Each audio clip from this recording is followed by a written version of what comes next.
السلام علیکم ویورز، ہمارے چینل پر خوش آمدید۔ شام 5 بجے کا وقت تھا۔ میں معمول کے مطابق کمپیوٹر پر بیٹھا گیم کھیل رہا تھا جب اچانک دروازے پر دستک ہوئی۔ اس سے پہلے کہ میں کمپیوٹر بند کرتا، امی کمرے کے اندر داخل ہو گئی۔ مجھے دوبارہ گیم کے سامنے بیٹھا دیکھ کر امی مجھے ڈانٹنے لگی اور باتیں سنانے لگیں کہ اتنی عمر ہو گئی ہے لیکن اب بھی تم باز نہیں آتے، شرم کر جاؤ، تمہاری عمر کے بچے اس وقت نوکریاں کر رہے ہیں اور ایک تم جو یہاں کمپیوٹر پر بیٹھے ان منحوسوں کو مارے جا رہے ہو۔ اماں کی تمام باتیں میں نے ایک کان سے سنی اور دوسرے کان سے نکال دی۔ ان کی شروع سے ہی عادت تھی، اسی وجہ سے مجھے اب فرق نہیں پڑتا تھا۔ میں نے امی کو ان کی کسی بھی بات کا جواب نہیں دیا اور امی سوال کرتے ہوئے کہنے لگا کہ آپ بتائیں، آپ کیوں یہاں پر آئی ہیں؟ میری بات سن کر امی نے جلدی سے اپنے ماتھے پر ہاتھ مارا اور کہنے لگیں، ارے شکر ہے تم نے مجھے یاد کروا دیا، میں نے تم سے ایک بہت ضروری بات کرنی تھی، میں تمہاری شادی تمہاری خالہ کی بیٹی کے ساتھ کروانا چاہتی ہوں۔ امی کی بات سن کر خالہ کی بیٹی کا چہرہ میری نظروں کے سامنے گھومنے لگا۔ وہ بلا شبہ دنیا کی حسین ترین عورتوں میں سے ایک تھی۔ مجھے بھی وہ بہت زیادہ پسند تھی، میں بچپن سے ہی اس سے محبت بھی کرتا تھا، لیکن کبھی میں نے اپنی محبت کا اعتراف نہیں کیا تھا۔ آج امی نے جب میرے سامنے اس کا نام رکھا تو میرا دل دوبارہ اس کی محبت سے دھڑکنے لگا، لیکن مجھے ایک ڈر تھا کہ خالہ کبھی بھی اپنی بیٹی کا رشتہ مجھے نہیں دیں گی، کیونکہ وہ ہماری نسبت مالی لحاظ سے کافی بہتر تھے۔ میں نے جب امی سے اس بارے میں بات کی تو وہ کہنے لگیں کہ ارے تمہیں کس نے کہہ دیا کہ وہ تمہیں رشتہ نہیں دیں گی؟ انہوں نے خود مجھ سے اس بارے میں بات کی ہے، ورنہ پہلے مجھے بھی یہی لگتا تھا کہ شاید ہم لوگوں کی مالی حالت میں فرق آنے کی وجہ سے وہ لوگ مجھے انکار کر دیں، لیکن جب سے تمہاری خالہ کے منہ سے میں نے سنا ہے کہ وہ سارہ کے لیے تمہیں پسند کرتی ہیں، تب سے مجھے اس بات پر یقین نہیں آ رہا۔ اسی وجہ سے میں تمہیں یہ بتانے کے لیے آ گئی، کیا تمہیں یہ رشتہ منظور ہے؟ امی نے میری طرف سوالیہ نظروں سے دیکھا۔ امی کی بات سن کر میں نے جلدی سے ہاں میں سر ہلایا اور کہنے لگا، ارے امی، اتنی خوبصورت اور پڑھی لکھی لڑکی کا رشتہ کسے منظور نہیں ہوگا؟ لیکن آپ ابھی شادی مت کیجیے گا، میں پہلے اپنے قدموں پر کھڑا ہونا چاہتا ہوں، اس کے بعد ہی میں شادی کروں گا، کیونکہ میں نہیں چاہتا کہ میری بیوی کی ذمہ داریاں بھی میرا باپ ہی اٹھائے۔ میری بات سن کر امی مسکرانے لگی اور میرے چہرے پر پیار کرتے ہوئے کہنے لگیں، مجھے یقین ہے ایک دن میرا بیٹا بہت بڑا آدمی بنے گا۔ یہ کہہ کر وہ کمرے سے باہر نکل گئی۔ اب میں اپنے کمرے میں بالکل اکیلا موجود تھا اور سارہ کے بارے میں سوچ رہا تھا۔ اس کا معصوم چہرہ بار بار میری نظروں کے سامنے گھوم رہا تھا۔ اب تو میرا گیم سے بھی دل اچاٹ ہو گیا تھا۔ اچانک مجھے یاد آیا کہ سارہ سے ملے ہوئے مجھے تقریباً 3 مہینے گزر چکے تھے، اور اس کی سب سے بڑی وجہ بھی یہی تھی کہ جب بھی میں سارہ کو دیکھتا تھا تو مجھے اس سے نئے سرے سے محبت ہو جاتی تھی، جبکہ اس بات کا تو مجھے پتہ ہی نہیں تھا کہ میں اسے حاصل کر پاؤں گا یا نہیں کر پاؤں گا۔ میں اسی لیے بہتر سمجھتا تھا کہ جتنا زیادہ اس سے دور رہوں اتنا زیادہ ہی بہتر ہے، لیکن اب وہ وقت آ گیا تھا جب سارہ سے مجھے ملنا تھا، لہٰذا میں نے فیصلہ کیا کہ اگلے ہی دن سارہ سے ملنے کے لیے جاؤں گا۔ اب میں کوئی بہانہ ڈھونڈ رہا تھا کہ کس بہانے سے خالہ کے گھر جاؤں، کیونکہ اب تو حالات بھی کچھ مختلف ہو گئے تھے۔ خالہ نے خود ہی اس رشتے کی بات کی تھی تو یہ تو ممکن ہی نہیں تھا کہ انہیں پتہ نہ ہو، لیکن میں نے فیصلہ کیا کہ اگر خالہ نے مجھ سے اس بارے میں کچھ پوچھا تو میں صاف مکر جاؤں گا اور انہیں کہوں گا کہ میں تو اس بارے میں جانتا ہی نہیں ہوں۔ اگلے دن امی سے میں نے بہانہ کیا کہ اپنے ایک دوست سے ملنے کے لیے جا رہا ہوں۔ سارہ کا گھر میرے گھر سے تھوڑے ہی فاصلے پر موجود تھا۔ تقریباً 1 گھنٹے کے بعد میں اس کے گھر میں موجود تھا، لیکن حیرت کی بات یہ تھی کہ اس وقت گھر پر کوئی بھی نہیں تھا۔ مجھے شدت سے اپنی غلطی کا احساس ہوا کہ مجھے ان لوگوں کو بتا کر آنا چاہیے تھا۔ ابھی میں سوچ ہی رہا تھا کہ کیا کروں، اچانک میری نظر چھت پر پڑی جہاں پر کوئی لڑکا کھڑا تھا۔ ایک انجان لڑکے کو سارہ کے گھر میں دیکھ کر مجھے غصہ آنے لگا۔ ہماری خالہ کے گھر کا ماحول بہت ہی مذہبی تھا، یہاں پر کوئی کسی لڑکے سے بات بھی نہیں کرتا تھا، لیکن اب ایک انجان لڑکا نہ صرف ان لوگوں کی چھت پر موجود تھا اور پتہ نہیں وہاں پر کیا کر رہا تھا۔ میں نے اسے پکارا، لیکن شاید اس نے میری آواز نہیں سنی۔ اسی طرح سے اسی حالت میں وہ وہیں پر کھڑا رہا۔ تھوڑی ہی دیر بعد وہ وہاں سے غائب ہو گیا۔ مجھے نہیں پتا کہ وہ کہاں پر چلا گیا تھا۔ تھوڑی دیر بعد میں گھر کے اندرونی حصے میں داخل ہو گیا اور خالہ کو آوازیں دینے لگا، لیکن خالہ میری بات کا جواب نہیں دے رہی تھی، جس سے یہ صاف پتہ چل رہا تھا کہ وہ گھر پر نہیں ہے۔ ابھی اس محلے میں داخل ہونے سے پہلے ہی میں ایک گھر کے سامنے سے گزرا تھا جہاں پر میلاد ہو رہا تھا۔ مجھے یقین ہو گیا تھا کہ ہو نہ ہو خالہ اسی میلاد میں موجود ہوں گی۔ پھر میری نظروں کے سامنے سارا کا چہرہ گھومنے لگا۔ نہ جانے وہ کہاں پر چھپ کر بیٹھی ہوئی تھی۔ میں نے گھر کے اندر ایک دو کمروں میں جھانکا، لیکن وہ بھی مجھے نظر نہ آئی۔ سب سے زیادہ حیرت مجھے اس چیز پر ہو رہی تھی کہ گھر کا دروازہ کھلا ہوا تھا اور کوئی گھر کے اندر موجود ہی نہیں تھا۔ مجھے کم از کم خالہ سے اس قدر لاپرواہی کی امید نہیں تھی۔ تھوڑی دیر وہاں پر ٹھہرنے کے بعد میں اپنے گھر واپس چلا آیا۔ میں نے فیصلہ کیا تھا کہ شام کو خالہ سے اس بارے میں پوچھوں گا۔ شام کے وقت میں معمول کی طرح صحن میں بیٹھا کتاب پڑھ رہا تھا جب اچانک ہی کسی نے میری آنکھوں پر ہاتھ رکھا۔ مجھے پتا تھا کہ یہ میری پھپھو کی بیٹی ہی ہے۔ مجھے اس کی یہ عادت شروع سے ہی بہت زہر لگتی تھی۔ میں اسے کئی بار سمجھا بھی چکا تھا کہ میرے ساتھ اتنا زیادہ فری مت ہوا کرو، لیکن وہ میری کوئی بھی بات سننے کا نام ہی نہیں لیتی تھی۔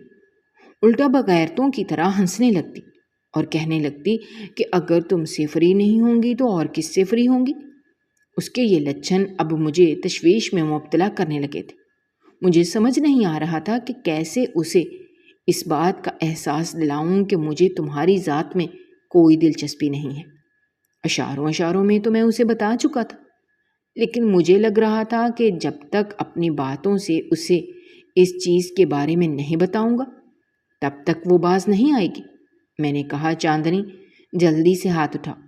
چاندنی نے ہنستے ہوئے ہاتھ اٹھائے اور کہنے لگی، ارے تم نے تو مجھے اتنی جلدی پہچان لیا، میں تو سوچ رہی تھی تمہیں کافی دیر لگ جائے گی۔ مجھے اس کے اس مذاق پر بالکل بھی ہنسی نہیں آ رہی تھی۔ میں نے اسے کہا، مجھے بتاؤ کہ تم کیوں یہاں پر آئی ہو، تاکہ میں تمہارا کام کروں اور تمہیں دوبارہ یہاں سے بھیج سکوں۔ اس بار بھی چاندنی ہنسنے لگی اور کہنے لگی، تمہارے پاس آنے کے لیے مجھے کسی کام کی ضرورت نہیں ہے۔ میں نے اسے کہا کہ اب پہلے جیسی بات نہیں رہی، اب میری زندگی میں کوئی اور بھی شامل ہونے جا رہا ہے، تو مجھے یہی ڈر ہے شاید اسے یہ بات پسند نہ آئے، اور میں اپنے پسندیدہ شخص کو اداس نہیں کرنا چاہتا، نہ ہی اسے دکھی کرنا چاہتا ہوں۔ اسی وجہ سے تمہیں سمجھا رہا ہوں کہ اپنی حرکتوں سے باز آ جاؤ، ورنہ اگر میں نے تمہارے ساتھ کچھ برا کیا تو تمہیں بالکل بھی اچھا نہیں لگے گا۔ میری بات سن کر چند لمحے تو وہ خاموش ہو گئے۔ اس کے خاموش ہونے پر جب میں نے اس کے چہرے کو دیکھا تو میرے دل کو کچھ ہوا۔ یوں لگ رہا تھا جیسے کسی نے اسے بہت بری طرح سے توڑ دیا ہو۔ میرے دیکھتے ہی دیکھتے اس کی آنکھیں آنسوؤں سے بھر گئیں اور پھر وہ پھوٹ پھوٹ کر رونے لگی۔ اسے اس طرح سے روتا دیکھ کر میں پریشان ہو گیا۔ مجھے سمجھ نہیں آ رہا تھا کہ میں کیسے اسے چپ کرواؤں۔ اس وقت میں صحن میں موجود تھا اور کوئی بھی باہر آ سکتا تھا۔ میں نے اسے کہا، یہ کیا بات ہوئی؟ جلدی سے خاموش ہو جاؤ۔ میں نے تمہیں اس لیے نہیں بتایا کہ تم بین کرنے لگو۔ لیکن میری بات سنے بغیر وہ روئے چلی جا رہی تھی۔ اب مجھے واقعی میں ٹینشن ہونے لگی تھی۔ میں تیزی سے وہاں سے اٹھا اور اپنے کمرے میں چلا آیا، کیونکہ اگر میں اس کے قریب بیٹھا رہتا تو ہم دونوں کسی مشکل میں پھنس جاتے، اور میں اپنے گھر والوں کی نظروں میں مشکوک نہیں ہونا چاہتا تھا، وہ بھی اس وقت جب میں نے کچھ کیا ہی نہ ہو۔ کافی دیر تک میں اپنے کمرے میں بیٹھا رہا۔ اس دوران کھڑکی میں سے باہر بھی دیکھتا رہا۔ وہ کافی دیر وہاں پر بیٹھی روتی رہی، پھر وہ جلدی سے اٹھی اور بھاگتی بھاگتی اپنے گھر چلی گئی۔ میرا دل نہ جانے کیوں اتنا اداس ہو گیا تھا۔ محبت کی یہ تکلیف میں اچھی طرح سے سمجھتا تھا، کیونکہ اس تکلیف سے میں خود بھی گزر چکا تھا۔ میں جانتا تھا جب آپ کا محبوب کسی اور کو چاہے تو آپ کو کتنی تکلیف ہوتی ہے۔ ابھی وہ بھی اسی طرح کے ایک دورانیے سے گزر رہی تھی، لیکن میں اس کے لیے کچھ بھی نہیں کر سکتا تھا، کیونکہ میں خود اپنی محبت میں خود غرض تھا۔ میں کیسے اپنی محبت اپنے ہی ہاتھوں سے خود سے دور جانے دیتا؟ اسی وجہ سے میں نے خود کو تسلی دی کہ کوئی بات نہیں، تھوڑے ہی دنوں میں اس کا دماغ ٹھیک ہو جائے گا۔ کافی دنوں تک وہ ہمارے گھر نہیں آئی۔ اس دوران میرا ذہن بار بار اس کی طرف جاتا رہا۔ کبھی کبھار تو میرے دل میں آتا کہ ایک بار پھپھو کے گھر جا کر دیکھاؤں کہ وہاں پر کیا چل رہا ہے، لیکن پھر میں سوچتا کہ کہیں ایسا نہ ہو میرے جانے سے اس کے دل میں دوبارہ سے کوئی خوش فہمی پیدا ہو جائے۔ میں بہت محتاط انداز میں قدم رکھ رہا تھا۔ اس دوران میں نے سارا کا نمبر امی سے لیا تاکہ میں اس سے بات کر سکوں۔ رات کے تقریباً 10 بج رہے تھے۔ میں یہی سوچ رہا تھا کہ کیا مجھے اس سے بات کرنی چاہیے یا نہیں۔ کبھی میرے ذہن میں آتا کہ وہ اس وقت سو رہی ہوگی، اور کبھی کہتا کہ نہیں، وہ اتنی جلدی نہیں سوتی۔ اسی شش و پنج میں مبتلا ہو کر میں نے اسے کال کر دی، لیکن میں یہ دیکھ کر حیران رہ گیا کہ اس وقت اس کا نمبر بزی جا رہا تھا۔ نہ جانے وہ اس وقت کسے کال کر رہی تھی۔ اب ہزاروں طرح کے وہم جو میرے دل میں جنم لینے لگے تھے۔ میں خود کو بار بار تسلی دے رہا تھا اور کہہ رہا تھا کہ ہو سکتا ہے وہ اپنی کسی دوست سے بات کر رہی ہو، لیکن رات کے وقت اپنی دوست سے اتنی لمبی گفتگو کرنا مجھے ہضم نہیں ہو رہا تھا۔ میری سب سے بری عادت یہ بھی تھی کہ مجھے چھوٹی چھوٹی بات پر شک کرنے کی بیماری تھی۔ اس عادت سے میں چاہ کر بھی آج تک پیچھا نہیں چھڑوا پایا تھا۔ میری اسی عادت کی وجہ سے میرے بہت سے دوست مجھ سے ناراض ہو گئے تھے۔ میرے بہت سے فیلوز نے مجھ سے بات کرنا چھوڑ دی تھی، لیکن میں اپنی اس عادت کو لے کر کچھ بھی نہیں کر سکتا تھا۔ میں نے موبائل ہاتھ میں پکڑ لیا اور وہیں پر بیٹھ گیا۔ آدھے گھنٹے کے بعد میں نے اسے دوبارہ کال کی۔ اب بھی اس کا نمبر کسی اور لائن پر جا رہا تھا۔ میں نے اس بار بھی صبر کا گھونٹ بھرا۔ رات کے 12 بجے جب میں نے اسے دوبارہ کال کی تب بھی اس کا نمبر بزی جا رہا تھا۔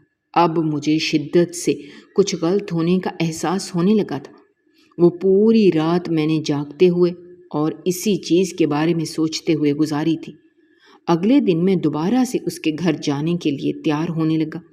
میں اب اس سے اس کے سامنے بات کرنا چاہتا تھا اور اس سے صاف صاف پوچھنا چاہتا تھا کہ کیا میرے علاوہ اس کی زندگی میں کوئی اور ہے جس سے وہ محبت کرتی ہے، لیکن میری وجہ سے مجبور ہو کر وہ شادی نہیں کر پا رہی۔ میں جانتا تھا کہ اپنے محبوب سے اس طرح کا سوال کرنا خود کو تکلیف میں ڈالنے کے برابر ہے، مگر میرے پاس اس کے علاوہ اور کوئی چارہ نہیں تھا۔ اس سے پہلے کہ میں گھر سے باہر نکلتا، اچانک مجھے اپنے پھپھو کی بیٹی نظر آ گئی، جو اس وقت میرے گھر کے اندر داخل ہو رہی تھی۔ مجھے دیکھ کر وہ مسکرانے لگی۔ اس کو مسکراتا دیکھ کر مجھے حیرت ہوئی، کیونکہ کچھ دن پہلے تک وہ یہاں سے روتی ہوئی گئی تھی۔ مجھے اس کی مسکراہٹ دیکھ کر شدت سے کچھ غلط ہونے کا احساس ہوا، کیونکہ پھپھو کے پورے خاندان کے بارے میں یہی مشہور تھا کہ وہ بدلہ لینے سے پہلے ہمیشہ ہی مسکراتے ہیں۔ ان کے بدلے کی شروعات ہی مسکراہٹ سے ہوتی ہے۔ میں اسے شک بھری نظروں سے دیکھنے لگا۔ وہ مجھے دیکھ کر کہنے لگی، مجھ پر شک کرنے کی ضرورت نہیں ہے، میں تم سے کوئی بدلہ لینے کے لیے نہیں آئی، بلکہ تم سے بات کرنے کے لیے آئی ہوں۔ بیٹھو، مجھ سے بات کرو۔ میں نے اس سے کہا، نہیں، ابھی میں نے اس سے ملنے کے لیے جانا ہے، مجھے پہلے ہی بہت دیر ہو گئی ہے۔ وہ میری طرف ٹٹولتی نظروں سے دیکھنے لگی۔ پھر وہ بولی، تو اس نے مجھ سے پوچھا کہ آخر وہ کون سی لڑکی ہے جس نے میرے حق پر ڈاکہ ڈالا ہے۔ یہ بات اس نے مسکراتے ہوئے کہی تھی، لیکن اس کے لہجے کی کاٹ کو میں نے اچھی طرح سے محسوس کیا تھا۔ میں نے نہ چاہتے ہوئے بھی اسے سارا کا نام بتا دیا۔ میری بات سن کر اس کا منہ کھلا کا کھلا رہ گیا اور وہ مجھ سے کہنے لگی، تم پاگل تو نہیں ہو گئے؟ اگر کوئی اور لڑکی ہوتی تو شاید میں کچھ نہ کہتی، لیکن تم ایسی لڑکی سے شادی کرنے جا رہے ہو جس کے پہلے ہی بہت سارے عاشق ہیں، اور وہ اپنے تمام عاشقوں کے ساتھ سیٹ ہے۔ میرا بس نہیں چل رہا تھا کہ میں اپنے پھپھو کی بیٹی کا منہ توڑ دوں، جو بغیر کچھ سوچے سمجھے اس معصوم لڑکی پر الزام لگا رہی تھی۔ میں نے اسے کہا کہ اگر تم نے مزید کوئی اور بات کہی تو میں تمہاری زبان کھینچ لوں گا۔ دیکھو تم بہت زیادہ جذباتی ہو رہے ہو، ٹھنڈے دماغ سے سوچو گے تو تمہیں اندازہ ہو جائے گا، اور یہ بات تم نے خود بھی نوٹ کی ہوگی۔ جب بھی رات کو تم اسے کال کرو گے اس کا نمبر ہمیشہ بزی جائے گا، کیونکہ اس کا یہاں پر کوئی ایک عاشق نہیں ہے، اس کے بہت سے عاشق ہیں، سب نے اس سے وقت لیا ہوتا ہے۔ چلو ٹھیک ہے، تم نہیں مانو گے کہ وہ رات کو اپنے عاشقوں سے بات کرتی ہے، لیکن پھر خود مجھے بتاؤ کہ کون سی ایسی شریف لڑکی ہے جو رات کے وقت فون پر مصروف رہتی ہوگی۔ چلو مان لیتے ہیں کہ وہ دوست سے بات کرتی ہوگی، لیکن آخر ایسی کون سی نوبت آ گئی کہ صرف رات ہی کے وقت وہ اسے کال کرے گی؟ اسے بات کرنے کے لیے تو دن بھی ہوتا ہے۔ صرف یہی نہیں بلکہ اس کے علاوہ بھی میرے پاس اور بہت سے ثبوت ہیں۔ پھپھو کی بیٹی کی بات سن کر میں نے تیزی سے اس کے چہرے کی طرف دیکھا۔ نہ چاہتے ہوئے بھی میں نے اس سے پوچھ لیا کہ کون کون سے ثبوت ہیں۔ میری بات سن کر وہ مسکرانے لگی اور کہنے لگی، اس کے گھر میں بھی اس کے عاشق اسے ملنے کے لیے آتے رہتے ہیں، اسے کئی بار تو خالہ پکڑ بھی چکی ہے۔ مجھے تو یہی ڈر ہے کہ اب تک وہ اپنی عزت بھی کھو چکی ہوگی۔ یہاں پر میری ہمت جواب دے گئی۔ میں نے اسے سختی سے خاموش کروا دی اور اسے کہنے لگا کہ ایسا کچھ بھی نہیں ہے، میں تمہیں تمہاری تمام باتیں غلط ثابت کر کے دکھاؤں گا۔ وہ مسکرانے لگی اور کہنے لگی، اگر میں اپنی بات سچ ثابت کر کے دکھا دوں تو کیا تم اسے شادی کرنے کے لیے راضی ہو جاؤ گی؟ میں نے اپنی پھپھو کی بیٹی کے چہرے کی طرف دیکھا اور سوچنے لگا کہ کہیں ایسا نہ ہو یہ اس کی کوئی چال ہو۔ وہ میری سوچ سے بھی زیادہ چالاک تھی۔ اس نے جلدی سے میرے دماغ کو پڑھ لیا اور مجھے کہنے لگی، مجھ سے ڈرنے کی یا خوفزدہ ہونے کی ضرورت نہیں ہے، مجھے کوئی بھی چال چلنے کی ضرورت نہیں ہے، کیونکہ جو حقیقت ہے وہ حقیقت ہے۔ تم اس سے ملنے کے لیے تقریباً 4 بجے جانا، تمہیں ساری حقیقت کے بارے میں پتہ چل جائے گا۔ میں نے اسے کہا کہ تمہیں کیسے پتا کہ 4 بجے ہی وہ اپنے عاشق سے ملنے کے لیے اسے گھر بلائے گی؟ ایسا بھی تو ہو سکتا ہے کہ وہ لڑکا تم نے خود ہی بھیجا ہو۔ پھپھو کی بیٹی مسکرانے لگی اور کہنے لگی، تم یہ بات بھی بھول چکے ہو کہ وہ میری بچپن کی دوست بھی ہے، کوئی بھی بات ہوتی ہے تو وہ سب سے پہلے مجھ سے ہی شیئر کرتی ہے، تو تمہیں شرم نہیں آئے گی اپنی دوست کے راز مجھے بتا رہی ہو؟ پھپھو کی بیٹی مسکرانے لگی اور کہنے لگی، محبت کو حاصل کرنے کے لیے میں کسی بھی حد سے گزر سکتی ہوں، یہاں پر تو صرف اور صرف اپنی دوست کی قربانی دے رہی ہوں۔ اس نے یہ بات بہت پر اسرار انداز میں کہی تھی۔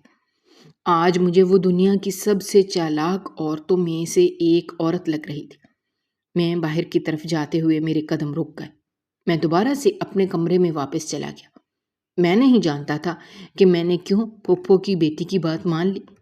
اس کا تو یہ مطلب تھا کہ مجھے اپنی محبت پر یقین ہی نہیں تھا، لیکن پھر یہ بھی تو بے وقوفی تھی کہ انسان سب کچھ جانتے ہوئے بھی اپنی آنکھوں پر محبت کی پٹی باندھ کر بیٹھا رہے۔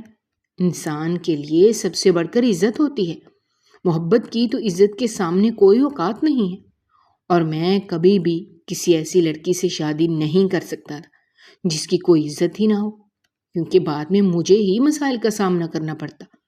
میں کس منہ سے اپنے دوستوں سے اسے ملواتا؟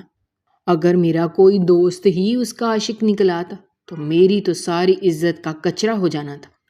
اب دوبارہ سے میں فضول سوچیں میرے دماغ پر حاوی ہونے لگی تھی۔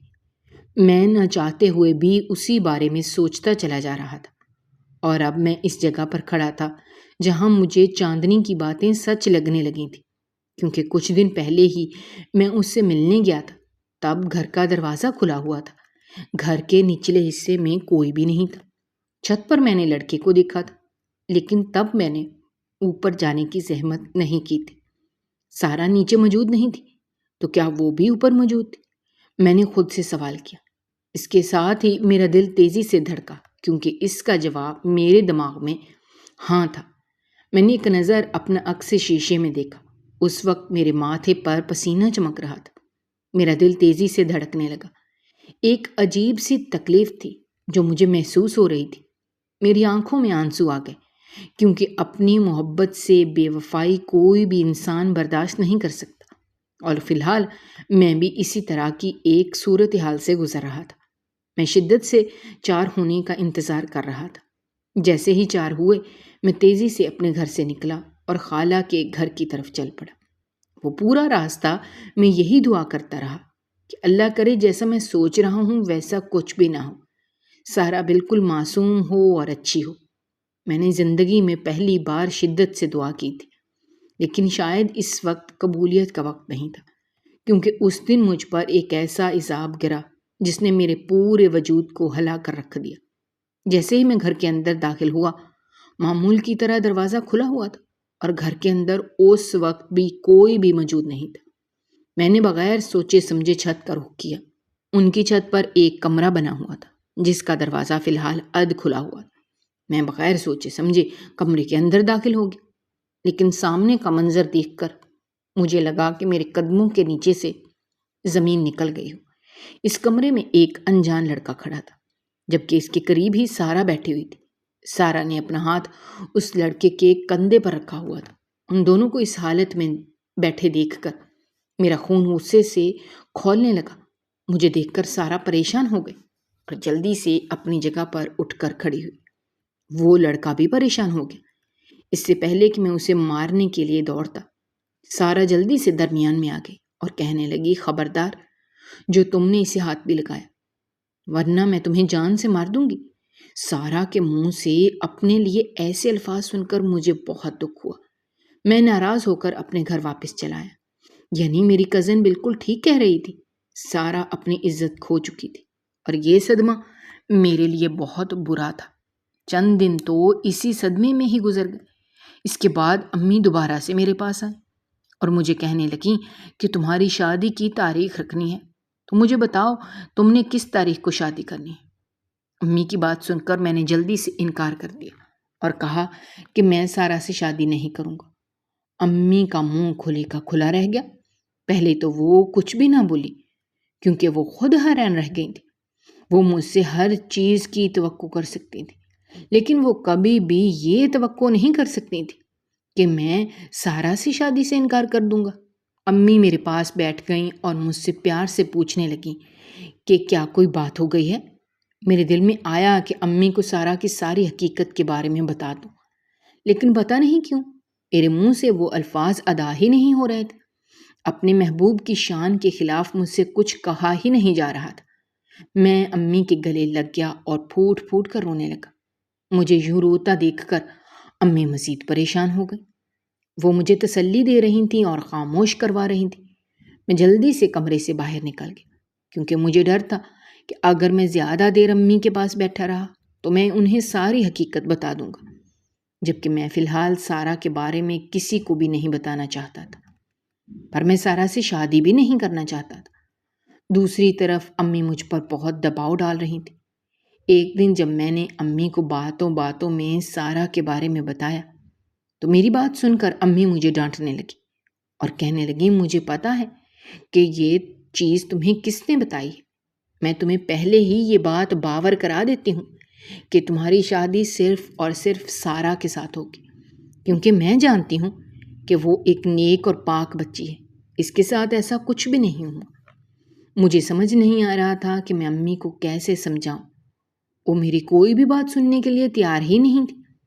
آخر میں نے سارا کے ساتھ شادی کا فیصلہ کر لیا، لیکن میں نے خود سے وعدہ کیا تھا کہ اسے ہمیشہ تکلیف دوں گا اور اسے اس کی اوقات میں رکھوں گا۔ دوسری طرف میرا زیادہ تر وقت چاندنی کے ساتھ گزرنے لگا۔ ہاتھ وہ سارا کے خلاف میرے کان بھرتی رہتی تھی اور اس کے خلاف میرے دل میں بری باتیں ڈالتی رہتی تھی۔ آہستہ آہستہ مجھے سارا سے بہت نفرت ہو گئی۔ ایک دن تو چاندنی نے مجھے ایک ایسی بات کہی جس کے بارے میں بتایا جس کا مجھے بالکل بھی اندازہ نہیں تھا۔ چاندنی نے مجھے بتایا کہ سارا نے ابھی اپنی عزت نہیں کھوئی، بلکہ پہلے بھی اس کے ساتھ زبردستی کی گئی تھی۔ میں نے چاندنی کو خاموش کروا دیا اور اس سے کہا کہ اس سے زیادہ میں کچھ بھی نہیں سن سکتا۔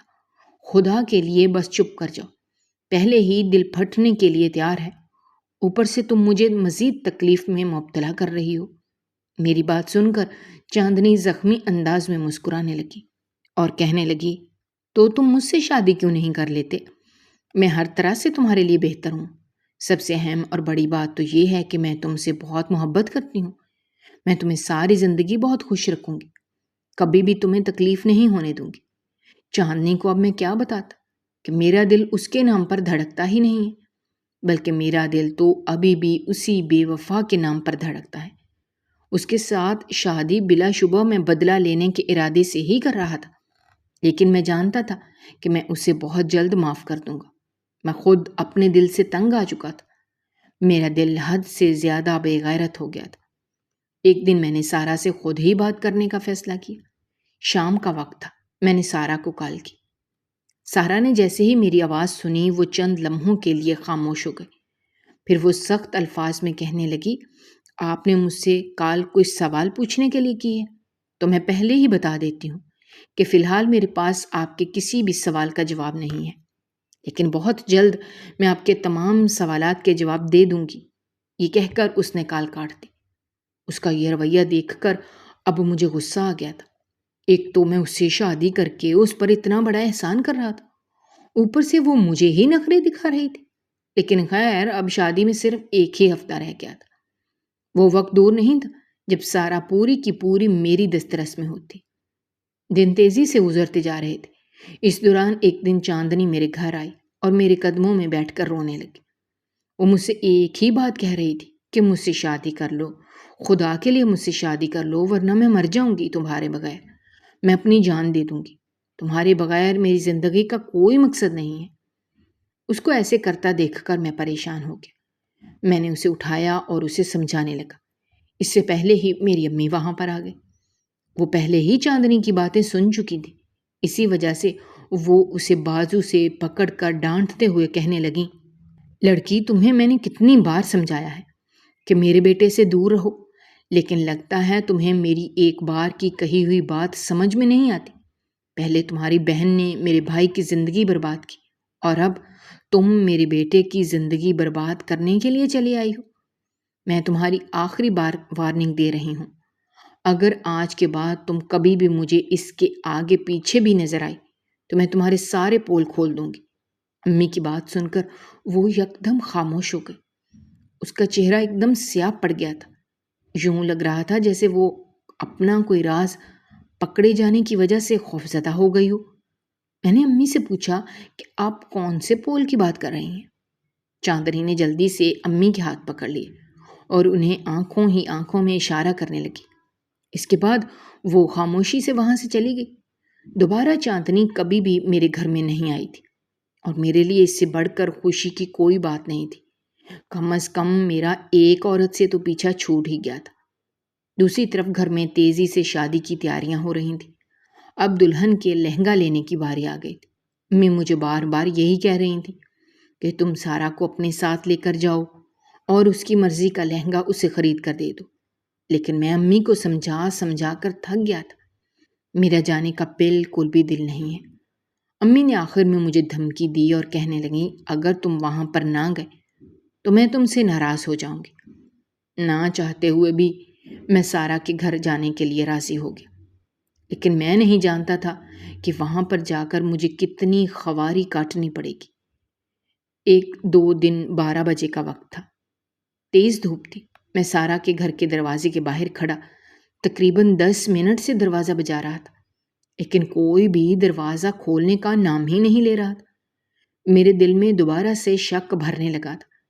میرے دماغ کی نسیں دوبارہ سے تن گئی تھیں، کیونکہ مجھے لگ رہا تھا کہ ضرور اب بھی کوئی غیر مرد اس گھر کے اندر موجود ہے۔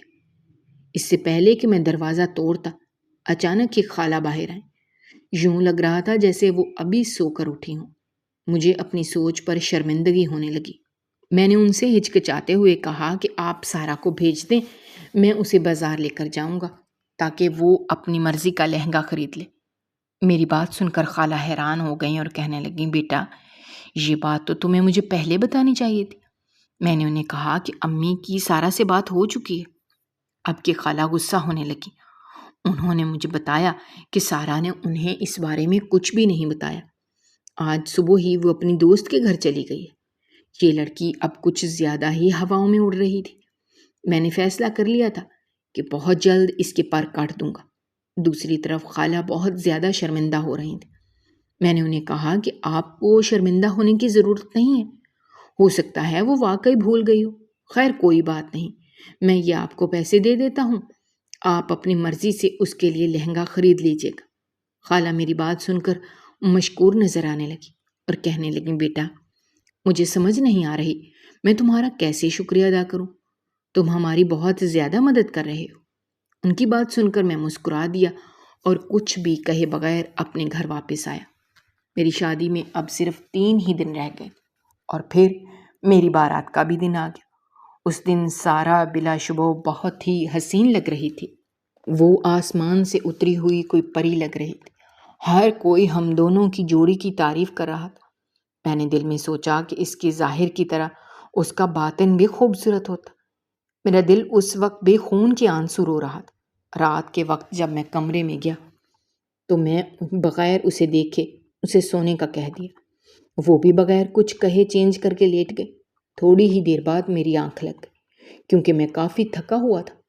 آدھی رات کے وقت میری آنکھ کھلی۔ اچانک مجھے یوں محسوس ہوا جیسے سارا کسی سے بات کر رہی ہو۔ جب میں نے تھوڑا سا غور کیا تو مجھے پتا چلا کہ وہ کسی احمد نامی لڑکے کو کمرے کے باہر آنے کا بول رہی تھی۔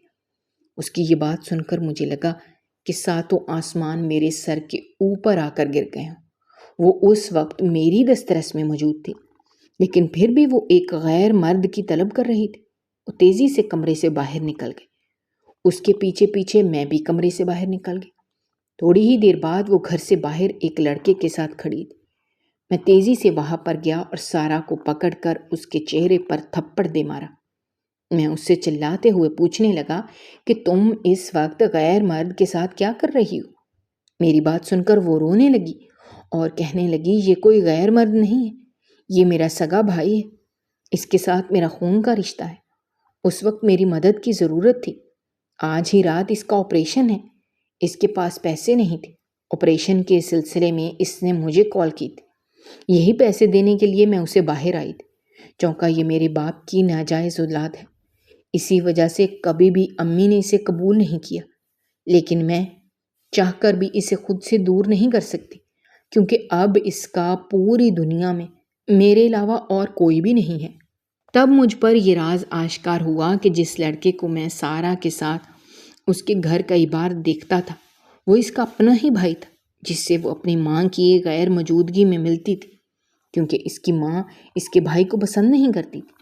اور مجھے یہ بات بھی پتہ چل گئی کہ چاندنی نے سارا کے بارے میں جو بھی کہا تھا وہ بالکل جھوٹ تھا۔ میں بہت زیادہ شرمندہ تھا۔ میں نے سارا سے معافی مانگ لی، اس نے مجھے معاف بھی کر دیا۔ اس کے بعد ہم دونوں پرسکون زندگی گزارنے لگے۔ اگر آپ کو ہماری کہانیاں پسند آ رہی ہیں تو ہمارے چینل کو سبسکرائب کیجیے، ویڈیوز پر کمنٹ کیجیے اور شیئر کیجیے۔ شکریہ۔